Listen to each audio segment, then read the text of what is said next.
everybody. It's EmmaSara here.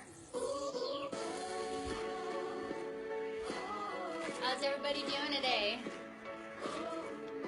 I think I have decided that this song, it's called Intentional, is going to be my new anthem song, so I hope you guys enjoy it as much as I do. I get so encouraged to hear that everything that happens in my life is for a purpose.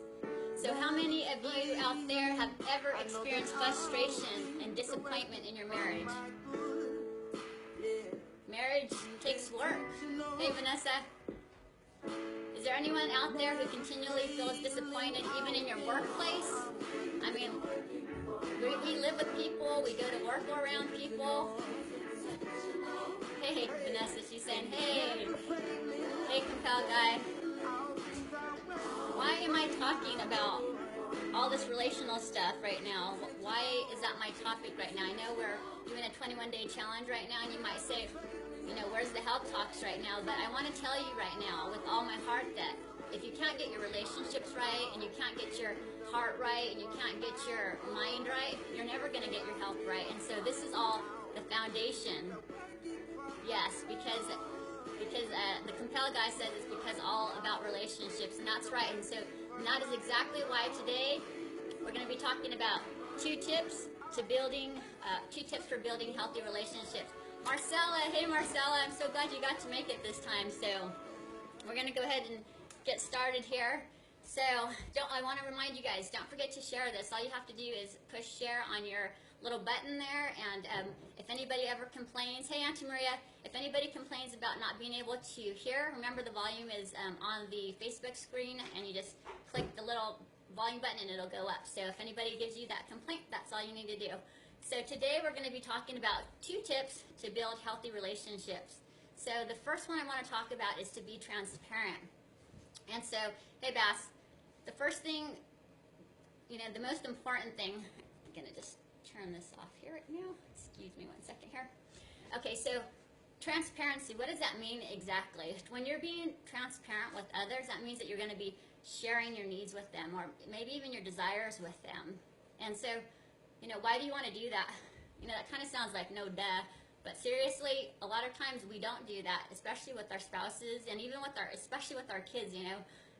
With our family members, it's so much easier sometimes to deal with people outside of our household than the people in our households. And then there's those times though where you go to work and maybe you don't even have a good work situation, and the people that you work with are like, you know, it's like sandpaper. You guys are just always rubbing at each other. And so hopefully I'm going to give you a couple tips today that is going to help you smooth out that surface. So, okay, hey Anne, good to see you. So if you're saying statements like so-and-so should have known, okay? So that's your key word right there. So that's like a little keyword that's saying, okay, I am entering into that zone that I'm not being transparent. I'm expecting people to read my mind. And so we really shouldn't expect people to know what we're thinking. I know that we live with these people or we work with these people every day, and there's that tendency to really want people to know what we want, or we want people to know what we desire. And you know, it takes effort to tell people what we want all the time. And so we, you know, the root of it actually, honestly, if I think about it right now, hey Cheryl, is we're actually kind of lazy. So I mean, to be honest with you, it takes work to voice our opinion. It takes work to tell people, I need you to do this, or I would like you to do that. And so we really just think, you know, you've lived with me long enough, you've worked with me long enough, I shouldn't have to say this a million times over. Okay, maybe all of us have been guilty about that sometimes, is it's really not fair to other people, because what it comes down to is that we're just being selfish. And you know, I'm not having this video today because I've arrived and because I'm some perfect human being and I've got this all down. I'm doing it because I might need to go watch my video again in a week or two, or you know, if my husband's having issues with me, he might have to show my video in front of me and say, hon, you forgot something over here, you know. And so you didn't tell me what you needed, and so therefore I couldn't do what you asked of me, right? But I do want to tell you, I want to share a story with you guys really quick. When we were first married, about a year probably, my husband and I were married. We were living in Greece, and I can remember just not feeling, you know, he was doing his best. He was working 60 hours a week, and he would come home, and we had about a 2,000 square foot home in the country, and he'd come home and he'd be like on his hands and knees. It was it marble hunt floor that we had over there? I don't know, it was grease. I think it was marble floor. And so he travertine, so he would be on his hands and knees and be scrubbing that floor for me. And that was really great, and he used to help with all the house duties and everything, but I just wasn't feeling very loved. And anyway, we found out it's because we have different love languages, and that's something we can talk about at a later time, but it's really important to know your spouse's love language. Does anybody know about the 5 love languages out there? If you do, let me know so I can know. If you say no, we'll do another video on that another time, but if everybody says yes, I think we got it all covered, the 5 love languages. Hey, Irene. So anyway, I was feeling unloved. No, I wouldn't say unloved, I just wasn't feeling cherished enough. And so anyway, he started to, my love language is gifts. I should tell you that. Hey, Tensia. So my love language is a gift, and he started getting me things like for my birthday, like pots and pans. And at that time, I was like, you know, pots and pans for my birthday, you know, maybe when I'm a mother and for Mother's Day. And so anyway, the whole reason I'm telling you this is because we have to be transparent. If I kept expecting him to give me the gifts that I wanted or that I was desiring, and I never was fair, and I never told him exactly what I was expecting of him, I was going to set myself up for continual disappointment, and he was going to be disappointed that I wasn't ever happy with his gifts. And so early on in our marriage, what I did is, I kid you not, I made him a graph, and it had birthday, it had anniversary, it had, you remember the other items, hun? It had all the other holidays, because we used to celebrate a lot more holidays than we do now, that gifts were, you know, given at. And so anyway, so maybe for my birthday I didn't expect pounds, but I expected this and whatever. And so early on in our marriage, what I decided, gals, is that I was going to be transparent with my husband, and I was just going to tell him what I needed. Now, granted, you can be transparent with your husband, tell him what you need, and he might just ignore you. And so you have to at least try. And then, you know, my husband would have to go and talk to the guys about, you know, if your wife's going to be transparent with you, brother, you need to, you know, try to make it happen at least a little bit, right? And so anyway, what happened throughout the years is that I don't need all that stuff anymore, all the little things I used to say. I'm not materialistic, and now it's super easy for him. If it's my birthday, I want a pampered day. If it's a holiday, if it's our anniversary, I want a pampered day. He can never go wrong with sending me to the spa. Y'all see my pictures yesterday? I got a full massage and a full day at the spa. That's always a good gift, okay? But why am I a happy wife? Why are you sitting here saying this happy woman? It's because I was transparent with my husband. I told him what I want from him.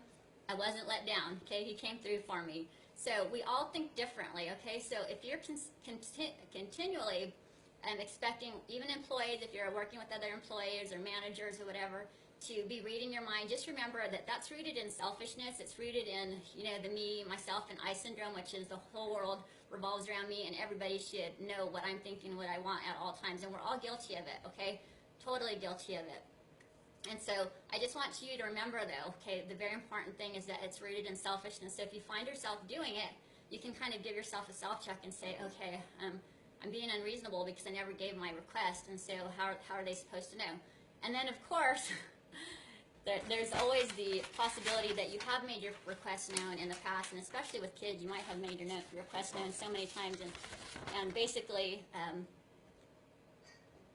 the question you're going to have to ask yourself is, okay, if I've told somebody something, if I've told my kids something, if I've told my husband something, and they're not coming through for me, the next thing you're going to have to do is say, am I being gracious? Am I going to be gracious with them? And so we may not want to be happy and tender and all that kind of stuff, but doing to others as you would have them do unto you. So if you want your husband to be gracious when you make mistakes, if you want your kids to be gracious when you make mistakes, because I make mistakes every single day. And so if you want grace, you have to give grace. And so maybe you say, well, I do that. I tell my husband or I tell my kids and nobody listens to me. Well, that's basically a part of life, and we're going to have to live with it. But it's a character builder. And so you can't change the person sitting across from you. I can't change you, but I can change me. And so all I can do is give you this information, and you can make a choice. And you can make a choice to be gracious or not. And so the second thing here, yes, it's very important. That's right, Cheryl. So, hey, Shauna. So the second thing, we're talking about 2 tips for building healthy relationships. And the first one is to be transparent, and now we're going on to number 2, and that's expectations ruin relationships. Let me repeat that. Expectations ruin relationships. And oh my goodness, you know, this is the hard one. I have to admit that this is my downfall as a wife and as a mother, is that Intensia is saying she totally agrees, give grace, in return you will receive grace. And so, you know, we want it so bad, and when we do bad, you know, we mess up, you know, when we've messed up in life, can you just imagine the times when you made really big mistakes, or maybe when you were a kid and you made mistakes, and maybe you had a good relationship with your parent. You know, even with my mom, I can remember when I was growing up, if I made a mistake and I you know, went over to her, if she chose grace, I mean, like the relief and the, oh, I could breathe, you know, but if she was angry with me, it was like, oh, it was such a heavy weight to bear. And so this, now I'm not a little girl anymore, but now I have a husband. And so now, you know, we can do this to one another, and I'm guilty. I do this, you know, I've done it to my husband. He's done it to me, and so this is something that we have to stay on top of. I'm not going to just say this video here today. I'm not going to have this talk with you and then turn around and be like, hey, I'm good to go and I'm never going to have to deal with this again. No, it's a continual work. It's a continual thing that we're going to have to do every single day. So do any of you out there experience any of these frustrations? Are you guys, anybody experience this this expectation thing in your house? Yeah, and Kathy made it. Oh, Kathy made it. I see. Kathy Elliott. Okay, yay, she's been trying to get on the live video. So I want to know, is there anybody out there who experiences dealing with expectations in their home? Maybe you have expectations on your spouse, your kids, or vice versa. Does anybody deal with this situation at the house? And if so, go ahead and write me. And if there's anything you want to discuss about that, we can talk about that. And the other question I want to ask is, so maybe you're kind of having a hard time deciding, you know, well, what does that exactly look like? And I can ask you, are you impatient? You know, yes. Are you impatient? If you're impatient, then that's another line. It's almost like that brainstorming when you have that little circle in the center. I like hands and circles, but we do a lot of brainstormings and we do a lot of those sunbursts. And every time I do a plan or whatever, I'll put the subject in the center. So if you have expectations here dead in the center, you're going to have all these branches that are stemming from expectations. And one of the things is selfishness, because I've already told you, when we expect, oh yeah, so Tentia says, oh, for sure, it's a constant struggle, and that's right. And so I'm here today to encourage you guys. I'm here to give you a tool, because there's times when we just get busy, and honestly, we just get selfish, and we just start looking at our own lives and our own needs, and we need tools. And so everything that is you know, that has made me the woman that I am, who has made me the wife that I am, is because I have tools. And we don't have them here, but back in Oregon, we probably have, you know, I don't know, hun, what would you say, a couple thousand invested in just relationship tools. I mean, he's saying, yeah, we spent probably more like $2,500. I wouldn't even think it was weird to say $3,000 on relationship tools. So I'm into growing. I want to help you grow. I'm just passing along the tools. I want you to think about that brainstorm here, and it says expectations, and start thinking of the branching off here. And hey, Christy, one of the branches is shame. When we practice having expectations on our spouse, or even employees, or even, haven't you felt shame before? Like when somebody's expected you to do something and you've fallen through, like I was telling you about, if somebody comes back and they're angry with you, there's that feeling of guilt and shame. And one of those branches is inadequacy. And so why do expectations ruin relationships? Because it causes inadequacy, it causes shame, it causes guilt, it causes the most destructive thing that it causes is a separation. Okay, you can have a husband and wife right here, and everything will be going good, and I will just speak. You know, Cheryl's saying, "Oh yes," you know, we could be like bread and butter right here. Okay, for a technical term, we could be like bread and butter this week and be doing so good, and all I have to do is have one expectation. And Vanessa says, "Word, word." Okay. We could be bread and butter, and all I have to do is have one stinking expectation from my husband, okay, because of my selfishness, and it's like that, poof, okay? And so my husband says, just like a carpenter's tool bag, if it is empty or it just has a hammer, then the only tool a carpenter can use is a hammer for all the jobs. And so yes, and Clinton is right. We pretend, we have a pretend tool belt over here in the McMillan household, and in every little hole here, little pocket, we have a different tool for a different relational issue. And so we've had so many things over the year. And so if we're dealing with expectations, we're going to pull something out of here. And so now I want to give you a tool. So in your tool belt for expectations, you're going to say, am I asking somebody you should have known, or is the statement coming out of my mouth, well, you should have known. Okay, so as soon as you hear you should have known, pull in your little tool back here and think, oh, EmmaSara gave me 2 tips for healthy relationships. I better pull out the expectations ruining relationships, and I better get right.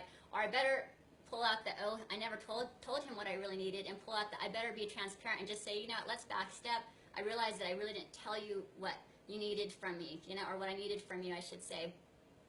And so this is the important thing, because this is honestly one of the things I was struggled with, is because I am a huge, I'm a woman that has clarity, focus. I'm intentional. Okay, and I've told you guys that so many times, and I'm going to keep that theme throughout this 21-day challenge. I'm so intentional that when somebody tells me, well, you can't have an expectation, the first thing I think in my head is, well, how is anything supposed to get done? If I can't expect something to be done, then how is anything going to be done?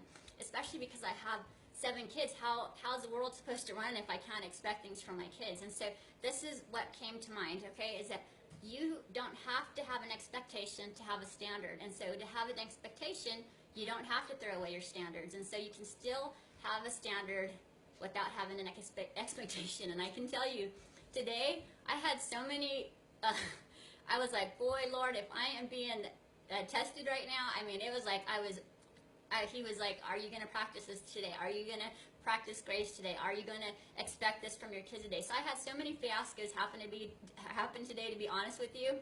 And so Melissa says, so right about separation being the worst effect. We are meant to be in communion with one another. And oh, that's the ugliest thing. When my husband and I feel separated, like when there's that gap and that chasm between us, our hearts are like broken, you know. And praise God and Yahweh that we are repentant people. I mean, we reconcile just as soon as we can, okay? And never go to bed with hurt and pain, and always try to make it better. You know, I wish I followed that 100% of the time in my marriage. I haven't always followed that, but we try to now. So this is awesome, and Kathy says it makes sense. So this is important. So you can keep your standards, okay? Give up expectations, keep your standards. And so I just wanted really quick, and this is for the parents out there, to, you know, how would you be able to use this and apply it to your daily life? I went into the bedroom today, and my husband, everybody's heard me talk about the laundry monster, you know, the crazy laundry monster, and having a family of 9, it's way crazier than any of yours, I promise, unless you have a big family, of course. But anyway, I have standards, and my standards are when my clothes is washed, okay, I don't do laundry in my house most of the time, my kids do the laundry. I want it not wrinkled when it comes out of the dryer. When it's done drying, I want it immediately out of the dryer, and I want everything laid over, you know, like a chair or something, and I want it all out. I don't want it wrinkled. I don't like wrinkled clothes, and I don't have time to iron. And so anyway, kid number X is on laundry duty, right? And I go to get a shirt to wear, and I had asked this person to wash my clothes, or wash the clothes, you know, baby's clothes, my clothes, and I went, and everything was scrunched into a bag. I'm talking like all of my, and not only that, my clothes gets hung dry, and it was dried in the dryer, and I had one thing that was miscolored, and I had another thing that was shrunk, and I thought, wow, I'm getting to do a test right now. Like, am I going to pass this test? Or I'm going to say, X, kid X, how many times have I asked you? You know, there's the expectation right there. When I say, how many times, or you should have known, okay, there goes the expectation. You knew this, and then what happens is anger comes up, and once that anger comes, you know, forget it. As you know, it's like a fuse, and it starts at a little flame goes into a big, you know, we get, whether somebody's, you know, verbal, or they're stuffers or whatever, that tension comes, and that wasn't, I didn't want to do that, you know, I could have done that in the past. I have done it in some situations, but I just calmly told him, son, you know, I just got him to admit what he'd done. Oops. I have many sins. Oopsie. Anyway, the long story short is I decided not to have an expectation, because then I would be a hypocrite today. I could not do it. So I had to respond properly. And you know what? It felt so good to respond properly. And then afterwards, you know, I have a really good relationship with my kids. I can ask them things, and they can feel confident to respond to me honestly. My kids are very honest with me. So I just told him, you know, how did I do in that test? You know, and he said I did fine. You know, he didn't feel like I got angry, and I passed the test. So remember, you can keep your standards without having expectations. So let's see, does anybody have, can you guys think of like a situation in your head right now that's coming to your mind in this kind of situation where, you know, you blew it, or, you know, you wish you would have done something different? You know, I'm sure there's probably people out there that are having little things pop up in their mind like, oh man, you know, this came up in my mind. Well, if this is the case, you know, God is gracious and Yahweh is good, okay?